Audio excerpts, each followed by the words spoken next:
On Monday, a list of candidates approved for appointment into the board and management team for the Nigerian National Petroleum Company Limited, with effect from December the 1st, 2023, was released.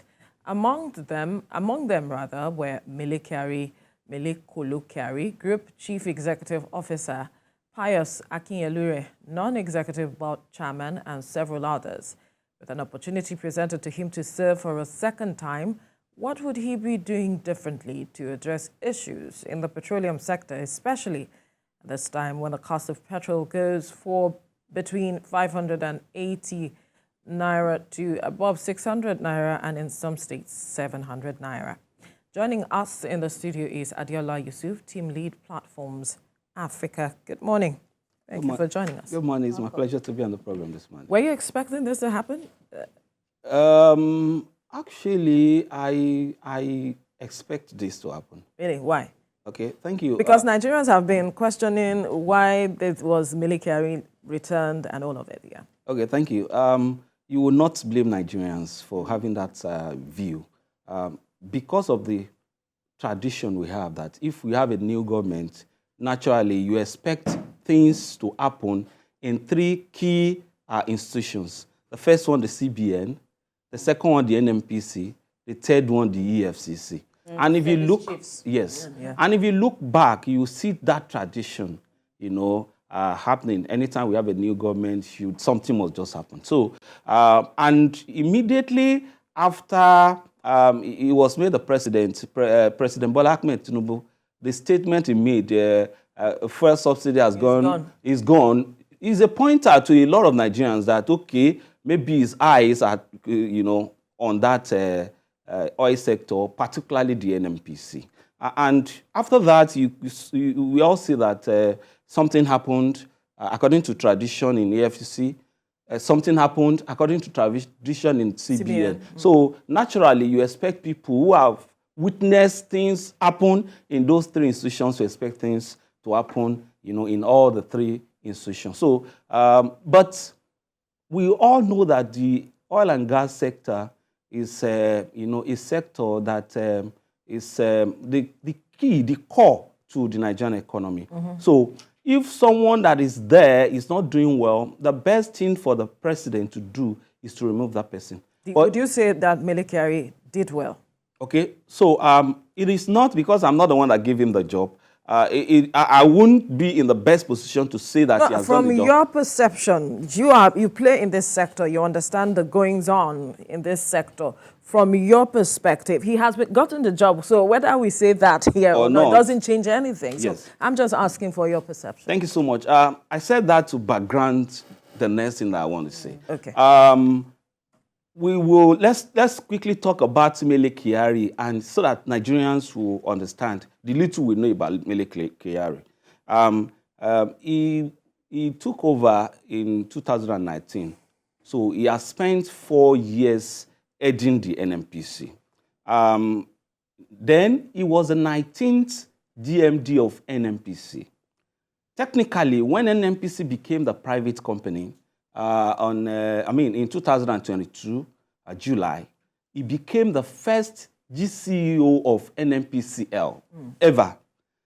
Now, he has been, before that, he has worked, with NNPC, transversing virtually everywhere as the head of the crude oil marketing, representative of Nigeria in OPEC, and so on and so forth. So he has, used over 30 years trying to do a lot of things. Then, after he became the GMD of NNPC then, for the first time ever, it was through his regime that, the books of NNPC was made public.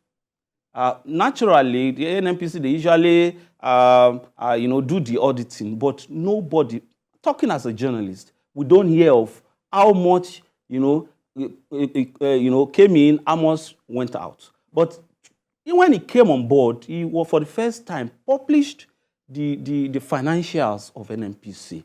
And he has been doing that until the NNPC became the NNPCL, that it now became, a law, whether you like it or not, you have to publish the book. So all those things, then the way he was able to manage the corporation, you will see that after he became the GMD of NNPC, a lot of people that were appointed with him as the CEO then, have left the place. So the president has, in his, wisdom, he has seen that, okay, this is a person that, and like I said earlier, you don't change the leadership of NNPC anyhow, because, it is going to affect the entire value chain. Know that the Nigerian budget, is benchmarked on oil. Know that we all talk about it. If anything happens to the pump price of petrol, it affects everybody. So the president has, in his wisdom, been impressed, quote unquote, with what he has done. And that is why I think he has reappointed him. I expect him now, but I think this is even a larger burden on him, because he has not only the president to impress this time around, he has a lot of Nigerians, those that have been expecting the president to kick him out immediately, after that May 29 inauguration. So he has a lot of people to impress now. Some had even said that it wasn't exactly surprising, because they saw him accompanying the president on, some foreign trips. Yeah. So perhaps, and if the president indeed wanted to sack him, he would have done it, way earlier, since May, when he was inaugurated. But we cannot ignore the perception of many Nigerians, even many observers, many players in the oil sector, who see the Mele Kyari personality heading the NNPC as part of the problem. We can speak quickly off the top of our heads about the oil theft of grand proportions and and all that. What did he do to curb that? Okay, thank you so much. First of all, let me talk about accompanying the president everywhere as something that will shield him from. I think that is in the oil and gas sector. We have experienced, the head of NCDMB, in a public function in Houston, Texas. I was there. He was representing Nigeria. Then we got a press release that he has been removed. He has been removed. It is not. But that is America, right? In fact, no, Nigeria. That's Nigeria. A former GCEO of NNPC group corporate. A former CEO of NNPC exploration was at a conference in Abuja, Nigerian and Gas Conference, talking to people, in fact, threatening the oil and gas, oil majors, telling them, no, they were on a panel. He was telling them, you have to do this, you don't this, I'm going to do it. And we were there, In fact, that is even going too far. The former CBN governor was around this state house, and even with the president. Thank you. And yes, so that same week, your closeness, he was sacked. So your closeness is rebuttable. In fact, it has been to a level that, as much as we see you, moving so close to obnobbing with the president, we have the feeling that you are trying to, protect. You are trying to, even that you are under pressure. Yeah. So, having said that, I think the question now around what is expected to do, is that not what you said? Right. So, for example, now the issue of oil theft. Because this is not like a basic, small theft. Now, what did he do differently at the time? What did he do? Absolutely. At the time he was on, before he's now being brought back as the GCEO. Okay, thank you so much. Oil theft is a very, very, disheartening scenario. And I think it's important at this point, before talking further, to raise a caveat. I'm talking as a journalist that has covered the industry for years, not as spokesperson for NNPC or even the GMD Mele Kyari. But whatever I'm going to say will be based on what I've observed. Oil theft, even as alluded to by Mele Kyari, has been an highlighted issue, problem. And I think Mele Kyari, and every other person, every other players in the industry, they have been telling us that they have been able to do this, do that. But if you want to use the results, that will still see to judge, you still see that I think a lot, should also be done. Maybe they are not doing enough. But it's important to even as well say now that the way that oil theft, plays out, you will see that it is even beyond one person. Those crude are, stolen from the well-held, according to the information we have. But let me quickly paint a scenario. The oil, the way it's produced is that just like the borehole we have in our various homes. After they have, dug the ground, after the exploration dug the ground, they put, something there to, extract the oil. At that point, they call it wellhead, where, a pipeline is connected to that, point where the crude is being extracted. Now, at that wellhead, we have had a lot of reports that crude oil has been stolen at that point. Unfortunately for all of us, because it's important that I say this, it is only in Nigeria, out of the OPEC countries, that our wellheads are not metered. So what that means is that how much of crude is being, extracted at that point is not metered. It is what, the producer tells us that is coming out from there that we agree that comes out from there. That's number one. So a lot of talks have been around what is going on at the wellhead. Now, immediately after that wellhead, the oil is now being transported through the pipelines. Okay? So those pipelines receive the oil, then they now take it to a larger pipeline, because I need to speak so that Nigerians will understand. Let's say company A is producing from the one wellhead and is taking it out. Company B is taking out from his own too. The two of them or the three of them or whatsoever the number they have, now we'll now put it in, export pipeline. So that pipeline now will now take it to the export terminal where, vessels and all that will take it, out of Nigeria or to whatever refinery they want to take it to. Now, aside from that wellhead, we have issues on the pipelines. Those pipelines traverse, various communities. We have issues about, those pipelines being, bombed at some point. Those pipelines being, tampered with, vandalized, and all that. You will agree with me that little will someone at the helms of affairs in NNPC do about community issue. Of course, he has to engage them, he has to do a lot of things, but an aggrieved community will continue to be an aggrieved community if the agitations are not, addressed. So, for you to, then after that, at the export terminal, crude oil are being stolen at that point. In fact, there are reports that we have had or read that the volume of crude oil we lose at that point, may be more than what we are even been hearing that we produce. So it is a very serious issue. So what will it take to address it now that he has been given a second term? Of course, he can't do it alone if that is what you are indicating. So how then can we have, a better result in addressing this grand scale? Because that is part of what he has promised to do. He's saying, looking at significant reduction in oil theft, recovery of 1.7 million barrels of crude oil. Okay, thank you so much. I will say three things, the three C's. The first one is cooperation. There is no way we do this alone, particularly the oil theft.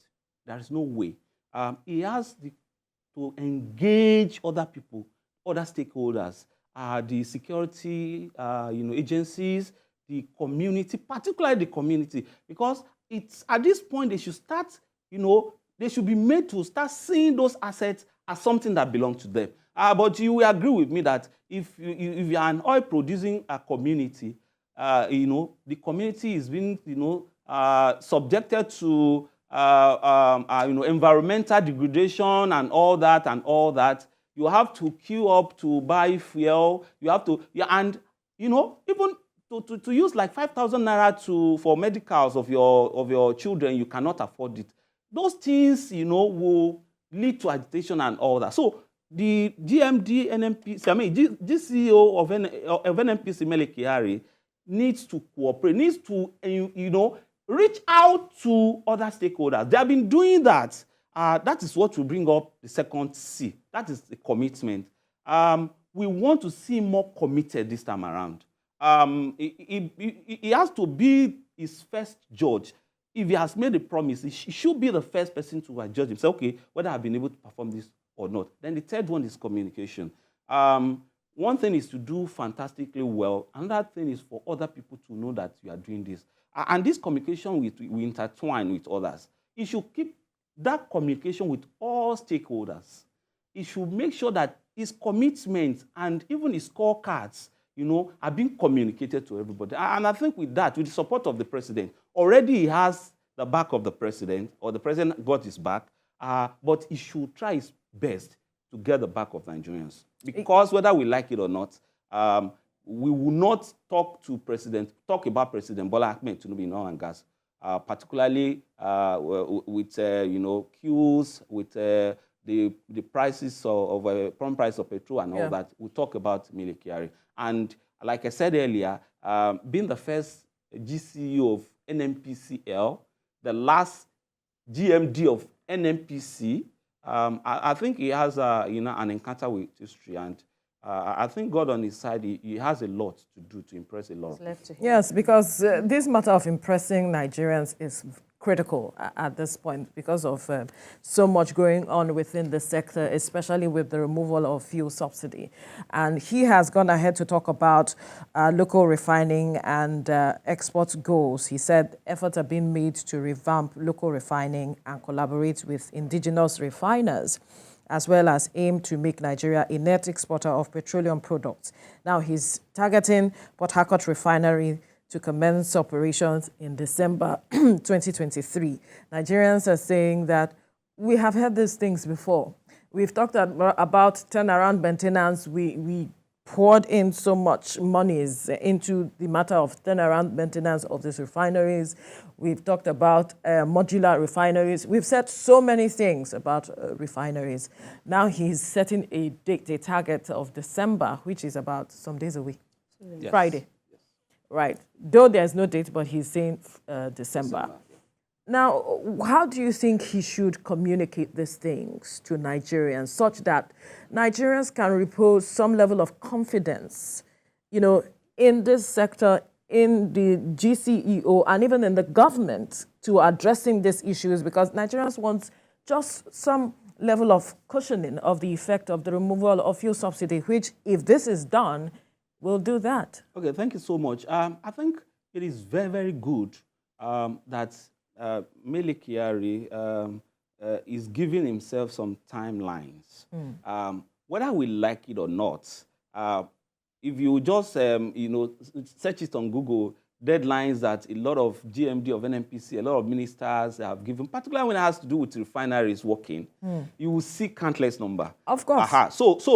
And that has been what has led to the trust deficit in the sector as regards to Nigeria. Anytime you hear something will be done by so time, it is people will clap. Two sets of people.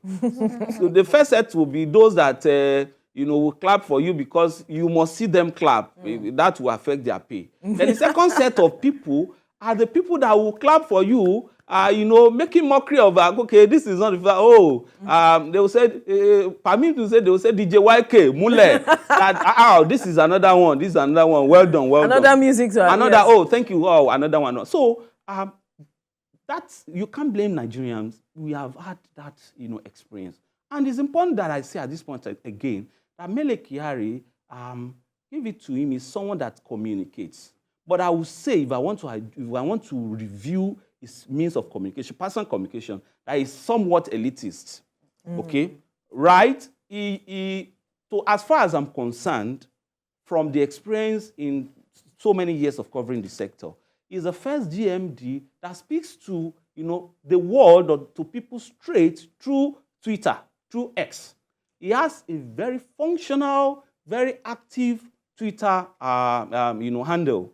So he speaks, in fact, he has on his own broken a lot of stories. We have written a lot of stories, quoting, his Twitter page. Yeah. So that is to say that he has that zeal, that, willingness to communicate. But he should take that a step further by, engaging Nigerians, directly. What is wrong is in even having him, on set like this, talk to Nigeria directly about the plan that he has, highlighted that he wants to, and about the way how he wants to marshal, how he wants to, make sure that he executes those plans. So I think, like I said earlier, and like you have alluded to, communication is key at this point. I think the president, he has been communicating to the president about what he has been doing and what the plans he has to do. And maybe that has been a part of what has led to his reappointment. But he needs to communicate to Nigerians too. Because one thing is for the president to understand that, look, this is a fantastic person working very hard day and night. And that thing is for Nigerians to truly know that, okay, this person is working truly about what he has been. And now to talk about the deadline for the refineries. It is high time we started. In fact, in Platforms Africa, we have created a space where we have started counting days, okay?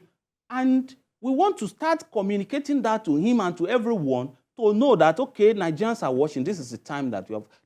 That thing will do two things, or more than two things. Number one, it will put him on his toes to know that, okay, what I've said, a lot of people are putting that in mind. Then number two, it is going to have, in fact, help him to achieve that. If you want to talk about refineries, it may even take this show. In fact, it may be the topic we want to be talking about, because the more you know about, the past experience about these refineries, the more pessimistic you may want to be.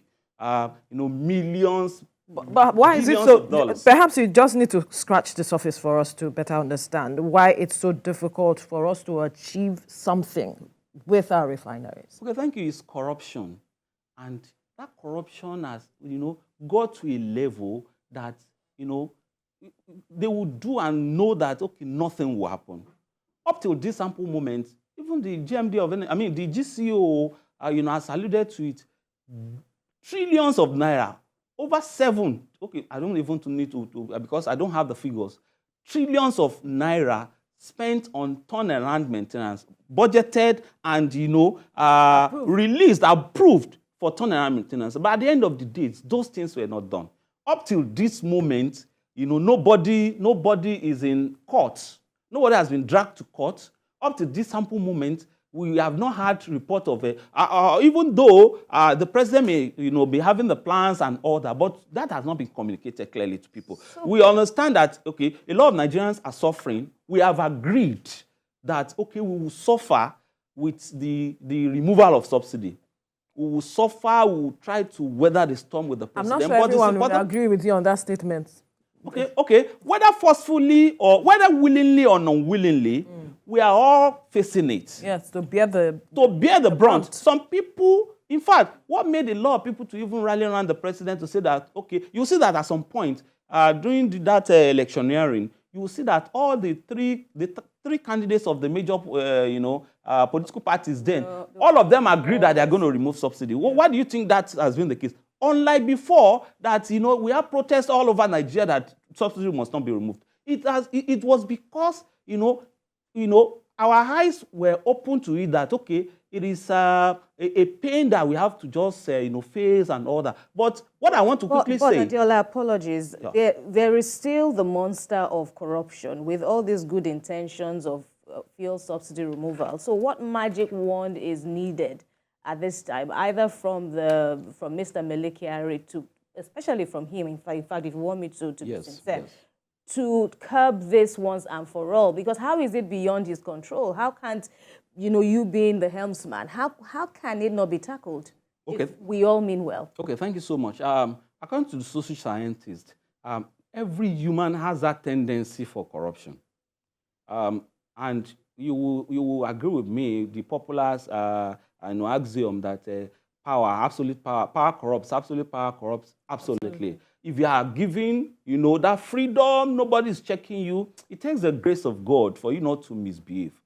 Now, the social scientists have now come up with transparency and accountability as something that we can use to manage corruption. Okay, so if what you are doing it transparently, everybody is seeing it, it will not get to the level that he has, been to now. And then accountability. Okay, he has told us now that by December, he will deliver a refinery. Okay, so by December, we call him to accountability. Okay, why have you not done this? If those two things are properly executed, almost always, you will see that, it's going to, reduce corruption. It's not that we don't have corruption tendencies, all over the world, even in the developed world. It's because there is that, institutionalization of transparency and accountability. And the second one is to make sure that, all institutions work. If, the NNPC is working now, EFCC is working, very well, CBN is working very, very well, the man in NNPC will be doing his own. If he has it at the back of his mind that EFCC is working as an institution working very well, that thought will make sure that he sits properly on his chair. You understand? So making sure that our institutions work is another thing. I think a whole lot that is beyond Kyari anyway is on the table of Mr. President, and I think he has to do that so that at the end of the day, it is not going to be, Mele Kyari that's a fantastic man. Let NNPC too be a fantastic institution. And what that will tell you is that if Mele Kyari is not there tomorrow, so what happens? I was even about to ask about the board. With this fresh composition of the board and the personalities involved, will that help? Will that help? Yeah, it will definitely help. If you look at that board, you see the chairman of the board is, very experienced, oil and gas consultant. He has been on the board of NNPC even before now. Known Dr. Pius. He is known all over the world and all that. But, aside from all those that I've said, is an elderly person. Mele Kyari is younger. Okay, so if you want to mix the blood, the cold and the hot, if you have the hot blood, you need to mix it with the cold blood so that you have a balance.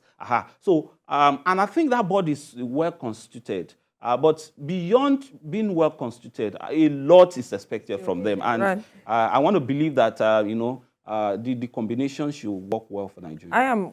This question is for you directly. Are you confident that this December, the Port Harcourt refinery is realistic?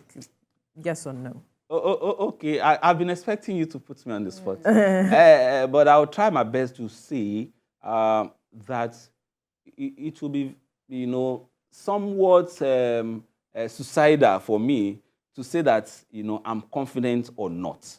Reason being, okay, thank you so much. What will make it work is not within my power.